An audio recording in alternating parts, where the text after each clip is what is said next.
how does addiction work? If I'm addicted to something, a behavior or a substance, it's something that gives me either temporary pleasure or temporary relief from pain that has negative consequences where I feel unable or unwilling to stop. And the problem isn't the wine. The wine is just a strategy, the behavior to try and deal with the emotions. I know who you're talking about. Lovely young man, a lovely young man. I didn't save him. He saved himself. Hello everyone, welcome back to the Eat, Burn, Sleep podcast. Today I'm hosting Steve Burns again, who came here to talk about relationships and how healthy relationships are essential for mental and physical well-being. Yeah. Steve is a coach, a therapist, and an addiction specialist. So today we're going to be talking about addictions. Yes. Welcome Hello. back, Steve. Thank you, Yalda. Always a pleasure being here. Steve, you're a coach and a therapist. Yes. And we've spoken about this in the previous podcast. You used to be a very successful businessman.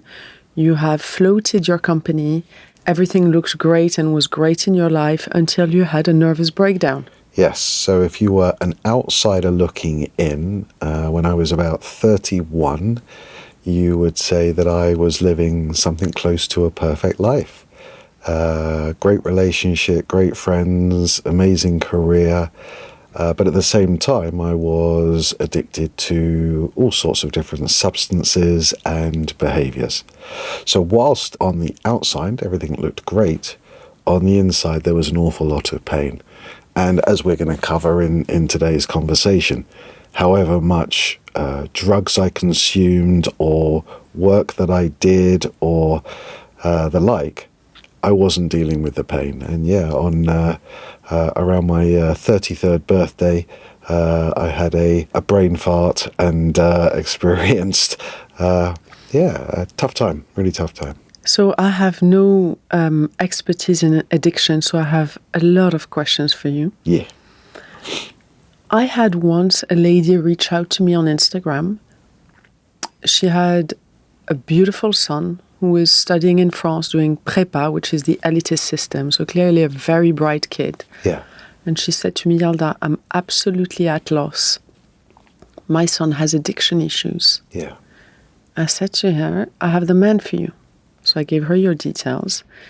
And surely enough, a few months later, I received a message saying, I can never thank you enough. He saved my child. I know who you're talking about. Lovely young man, a lovely young man. I didn't save him. He saved himself. But yes, he was definitely struggling with some major challenges, and we did some good work together. So how does addiction work? So let's define addiction. So if I'm addicted to something, that can be a behavior or a substance. It's something that gives me either temporary pleasure or temporary relief from pain. Therefore, something that I crave that has negative consequences in my life as a result of doing it, where I feel unable or unwilling to stop. So that's kind of the book definition of addiction. So that could be anything from cocaine to food to gambling to sex to any number of different substances or behaviors. And typically, an addiction will manifest, because of one of either or both significant childhood trauma that we haven't processed or healed, and therefore the child or the youth is in significant pain, doesn't know how to deal with that pain, does something that instantly gives them a big feel-good feeling, and the mind just latches on and it becomes the go-to strategy to deal with the pain. Or I work with people where actually there wasn't any childhood trauma, but they're not. So I'm working with someone currently, lovely man, but he's a workaholic and therefore he lacks balance in his life. And whilst he has a beautiful home and a beautiful car and a beautiful bank account, he doesn't have any connection in his life, which is one of our kind of unconscious psychological needs. He doesn't know how to relax, again, another of our kind of unconscious psychological needs, and therefore he's in pain. And again, the addiction has become the go-to strategy to deal with that pain. And it's a bit like, I'm just going to keep taking the painkillers. Over time, they become less and less effective, and they're not dealing with the underlying cause.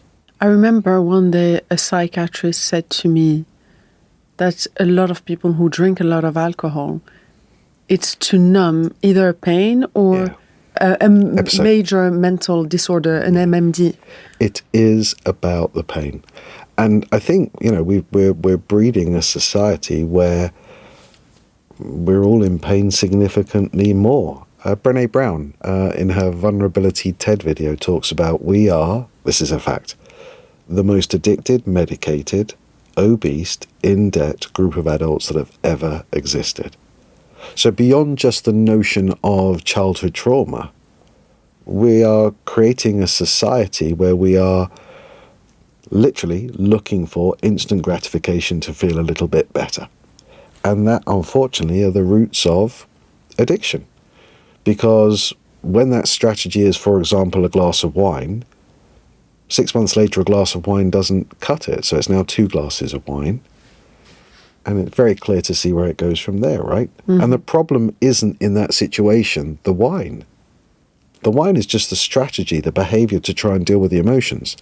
The problem is this individual hasn't chosen to learn how to cater to their emotional requirements without using some kind of substance that literally changes their state. And I'm going to take the example of alcoholism or drugs. Yeah. I know quite a few people socially who had addiction and go to AA meetings every week. Yes. And they tell me that this is essential to them staying sober or clean. If you were to deal with the emotional trauma that's underlying, that you're mentioning, or processing, or whatever we want to call it, do these people still need to go to AA every week? I'm not sure about the word need. So what I can tell you is AA, NA, GA, they're amazing. They're amazing. Don't get me wrong, there are lots of these meetings that are anything but amazing. But to have a resource where I can choose to go and sit somewhere every day, every week, whatever the case may be, and remind myself of an absolute fact, which is I'm an addict, that's of value to me. I'm not sure that that's ever going to help deal with some of that underlying pain. But I got to say, it's a hell of a strategy because at least it's doing something. And I got to say, most of the people that I work with, they wouldn't consider walking into those kind of environments. I don't know whether it's a culture thing, it's a class thing, but the idea of walking into an environment and putting their hand up and saying, I've got a drug problem or an alcohol problem or a gambling problem or a sex problem, whatever the case may be, they just don't possess the ability to do that. They don't operate in that way. That level of vulnerability is beyond them.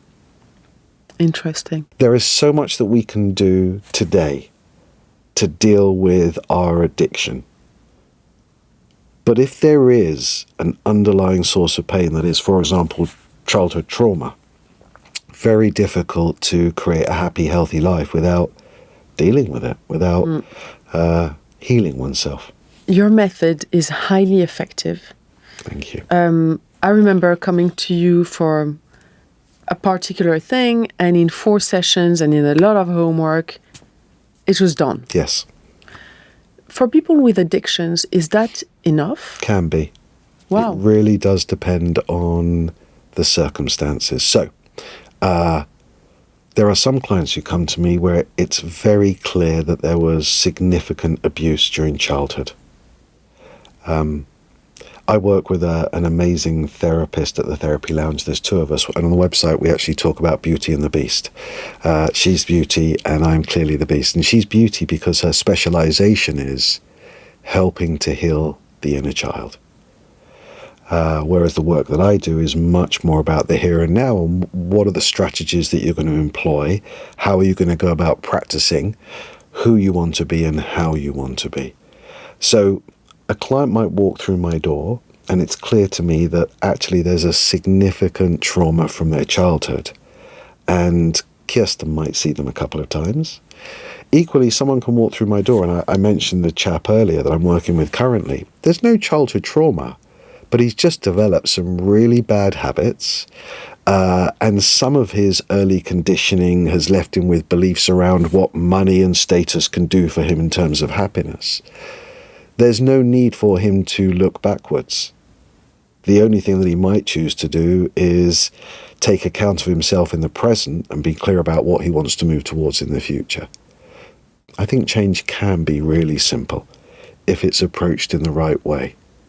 But I think, unfortunately, there's too many people out there who are having you believe that they've got the magic wand. And Yalda, if you remember when we first started talking, I was the opposite of that, which was, Yalda, if you don't choose to do the work, I'm not going to be engaged in this relationship because I haven't got a magic wand and I can't control your mind.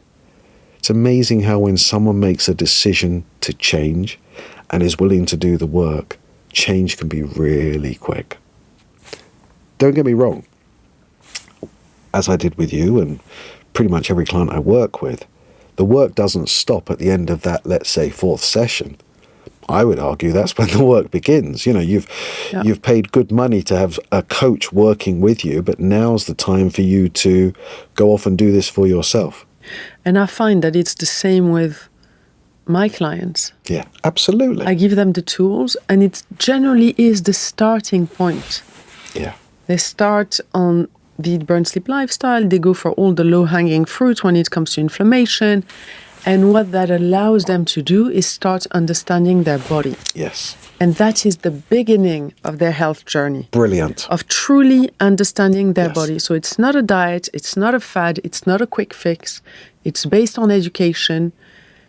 It's hard to change habits. Yeah. Whether your clients or my clients. Absolutely. Changing habits is so hard, but it's amazing how quickly change can happen. Yes. Because I firmly believe that the body is wired for healing. Yes. Because our bodies do not want to die. No. The organism wants to live. Continue. Absolutely. It's hard to see a negative body transformation that in 6 months someone becomes morbidly obese. Yeah. But you see it sometimes that someone who's morbidly obese in 6 months has a healthy BMI. So that shows that the body is wired for healing. Yeah. Yeah. Coming back is actually easier than going down, and people don't see that. You know, I'm going to queer that pitch a little bit. So what I've experienced, so 22 years now of working one-to-one with clients, is it's always easier first time. So I help people give up stuff like cigarettes, vaping, simple stuff, but also the heavy stuff.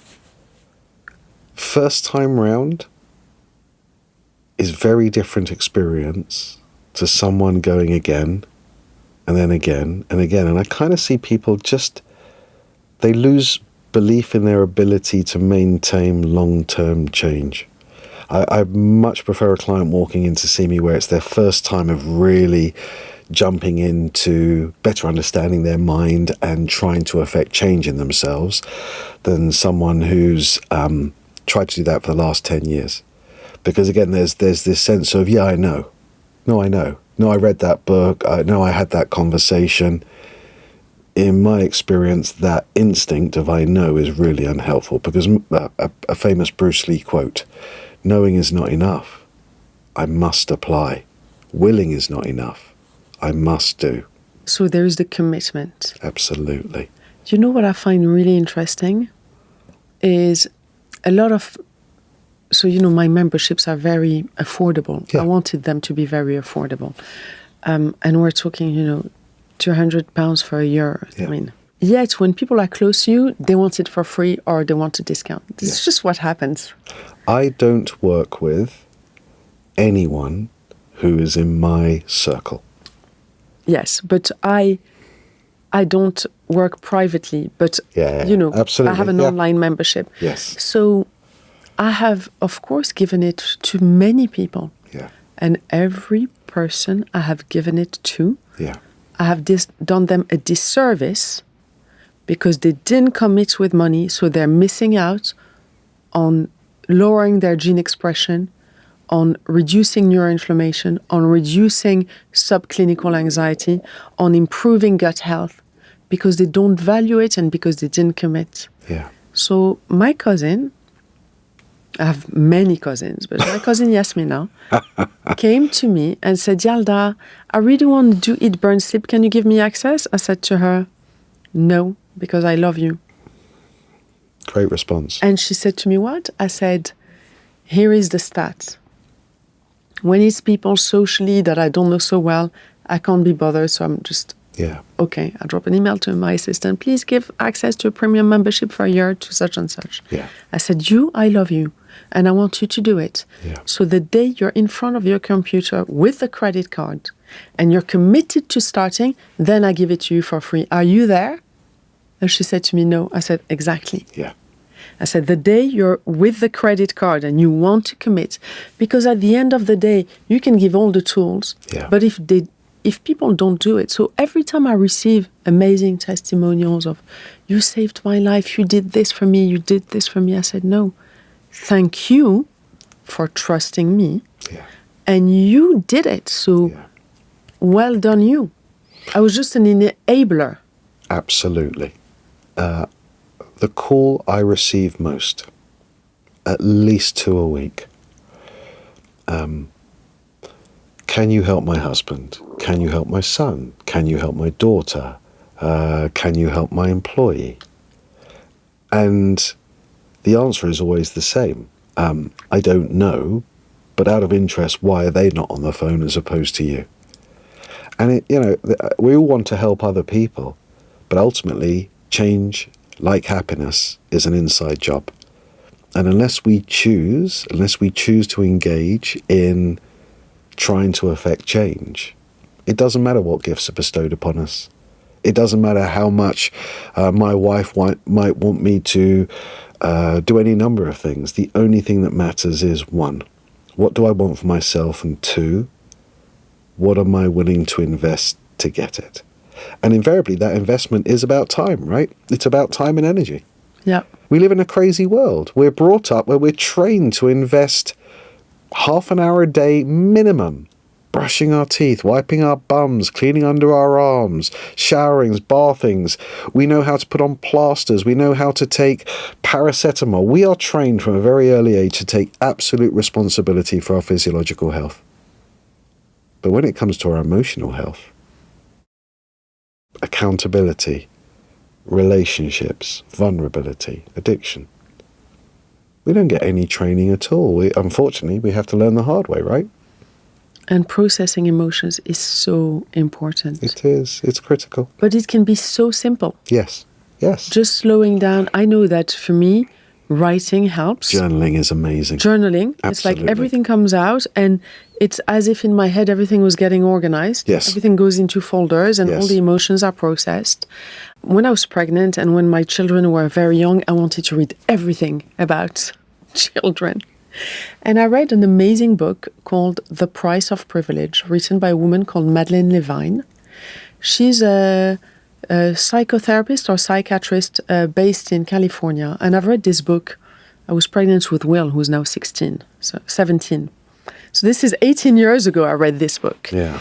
And she was describing a phenomenon she was observing in children from affluent families. Children who were good-looking, who were high achievers, who were at Berkeley or Stanford, who ticked every box, who came from rich families and had addiction issues, eating disorders, depression, suicidal thoughts, and sometimes tried to commit suicide or did. And what she explained, which was critical in the way I raised my children, was that a lot of children from affluent backgrounds will have parents who are super ambitious for them. Yeah. And in the morning, they'll wake up, let's say during the school holidays, and there'll be a swimming pool lesson Yep. in the swimming pool in the garden, followed by a Mandarin lesson, Yeah. followed by a piano lesson, and then it's lunchtime, and then it's going to be play dates with a friend, and then it's going to be maybe homework time. I'm tired even listening to it. And because those children don't get bored and don't have a moment where they think of nothing, Yeah. they do not learn to process emotions. That's all. And they arrive at 18 years old, Stanford University, they're starting college, and they are in the sorority, and they're achieving on the outside. It might be there on a sports scholarship, and they suffer from severe depression. Absolutely. Because they have never learned to process their emotions. Yalda, you're describing my life. It goes back to the story that I've told you a number of times, where I had everything, but I had nothing because I didn't understand why I felt the way that I felt. I didn't know how to change how I felt other than consuming drugs or other behaviors. And it's an epidemic. I'm not going to name schools, but I can tell you that there are probably 10 private schools in London where one of those 2 calls I get every week is from a parent of a child at one of those schools, typically in the 6th form, so around the A-level time, where eating disorder, drugs, depression, or anxiety. So with that in mind, when my children were little, on car drives, sometimes I'd put a story, a Roald Dahl CD, and sometimes no music, no story, no talking, look out, no entertaining. Yeah. Look out of the window and dream. Yeah. Now is quiet time. Love that.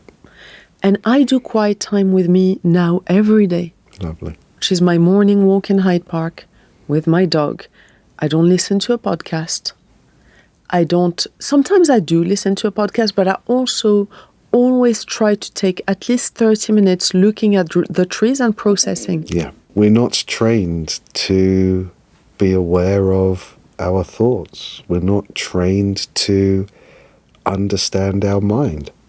I speak to an awful lot of people about mindfulness, and I hear stories of learning how to calm the mind or learning how to empty the mind. No, we can't empty the mind. It's responsible for about 400 million different actions every second, and we can't calm it per se. What we can do is sit in the present and be aware of it. And it's one of the many tools that we can use to regulate our emotions, just sitting there with our breath and being the witness to the craziness that goes on in our human minds. You'll remember this. We are all neurotic, fallible and imperfect little creatures, and our minds are highly prone to all sorts of negative and self-limiting thoughts, feelings and behaviors. Without starting to understand that, it's so easy for us to, for example, fall into patterns of addiction because we believe that this is the solution because this is the only thing that gives us a moment of either joy or relief from the pain.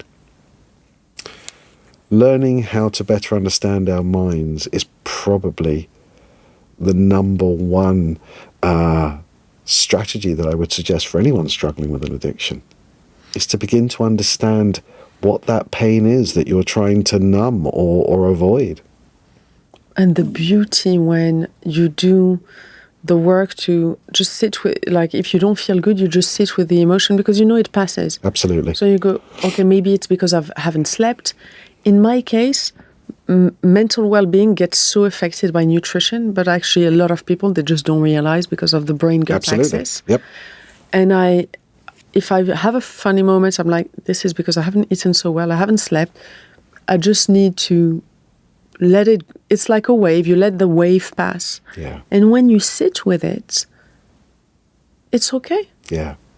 I liken being in the human brain to be standing on the M25 in the middle lane. You're going to get hit by buses and trucks and cars and bikes. And every time you get up and dust yourself down, you're going to get hit again. And that's kind of the human experience, right? Of the brain just doesn't stop. Thoughts are omnipresent. They just keep coming. Mindfulness for me is a little bit of time standing on the hard shoulder. I can't stop the traffic, Yalda. It's inevitable. But what I can do is try and, as opposed to be party to it, part of it, to just be a witness of it. Such a powerful means to better understand ourselves. Absolutely. And mindfulness can come in so many ways. Yeah.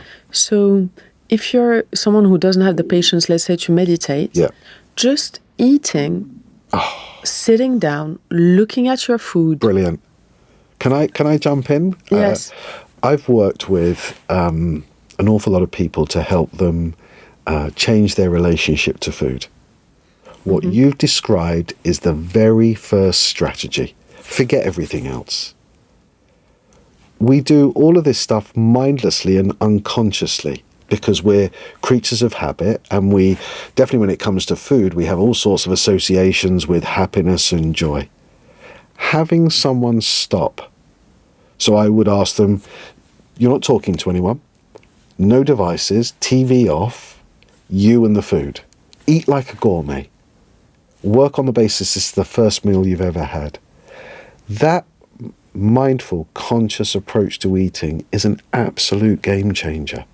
But we're not trained to do it, right? We're trained to do the inverse. Actually, it's table manners. So when I was teaching my children table manners, it's like you put your knife and fork down between mouthfuls, you chew your food, you don't talk with your mouth open, you don't read a book, you don't read the papers, you don't look at your phone, we don't watch TV. And I explained to them, I said, table manners are there because they are actually good for you. Yeah, absolutely. When you look at your food, you produce more enzymes in your mouth. You salivate, and Love that. 10% of the digestive enzymes are at the mouth level. Wow. Your brain sends the signal to the small intestine to produce the enzymes to digest. Yes. When you're not looking at something else, so in traditional Chinese medicine, when you eat, it's the spleen function, okay? Stress, i.e. reading the news or looking at the phone, is the liver function. Yeah. When during food you bring in the liver function, it's disastrous for the digestive system and you will end up bloated. So in your case, you're working with food addiction and you're asking people to celebrate their food, to respect it, to give it the attention it needs. But from a digestive standpoint, if you eat like this, looking at a screen, you will be bloated after your meal, whilst you take the same food and you look at the food, you chew, you slow down, you let the digestive juices get produced, and you will have a flatter tummy during the afternoon. Brilliant. And all importantly, you'll recognize that signal from your brain that says, I'm full. But if we're eating at 500 miles an hour and, again, practicing mass distraction, how are we going to hear that signal? How are we going to hear that or have that instinct of, actually, that's enough. We're just going to keep going. I've probably worked with about 25 clients over the years where it was one session, it was food related, and that's all we did. And it changed their lives forever. Because they lost... It's amazing how much weight we lose when we listen to that little instinct of, I'm full, right? So many cultures create a big ceremony around the meal. Yes. In France, setting the table, all of that. Yeah. Meals at a weekend last a long time, but actually at the end of the day, it's not that much food. Yeah. In Japan, you can have an omakase with 10 dishes, but they're like this. Yes. And they're in the right order, right? And they're in the right order, and you have the kimchi for the gut health and all of that, and the local ingredients, and it's season for bamboo shoots, so you're going to have fresh bamboo shoots. And the bottom line is you are bringing mindfulness. Yes. So what I do with my work, and the reason why I do it in my work is I do it in my life in the first place, I try to bring mindfulness during the day at many times. So, for example, if I'm between A to B, rather than picking up my phone and calling someone, I just walk and just walk. Or because multitasking has been shown to lower your IQ. It's bad for the brain. We all think it's fabulous to multitask. It's actually really bad for you. Prevents us from being present. Being present. When I do the movement videos that I film, I tell people, do this with this muscle, do that with that muscle. Yes. They can't think of something else, of anything else. They have to be here. Yeah. And that allows for processing emotions too. Absolutely. Because we're slowing down. I think food is one of the more difficult addictions. Notwithstanding, there is some very simple advice that can be a game changer. Food is very much, it's one of our primary needs. We can't survive without it. That's not the same with gambling, cocaine, alcohol, or whatever the case may be. So it becomes a little bit more tricky. Yeah. And, you know, I suspect I definitely was brought up in an environment where food had a very specific meaning and it was celebrated. And again, everything was about the food. We're trained to have habitually unhealthy relationships with food. And then you start bringing media into it and the way that food is suggested to have such a major impact on our feelings. It's not a surprise that we live in a culture where so many people are obese, because it does become the go-to strategy. Either we just have bad habits, or it's the go-to strategy to feel some pleasure or to deal with some pain, which kind of goes back to that original definition of addiction that we went through. Thank you for listening so far. We'll be continuing this conversation in part 2, so make sure you're subscribed to the Eat, Burn, Sleep podcast so you do not miss it. In the meantime, for those of you who are not members of the platform yet, we have a discount code for all our podcast listeners. You can get 15% off all Eat, Burn, Sleep memberships.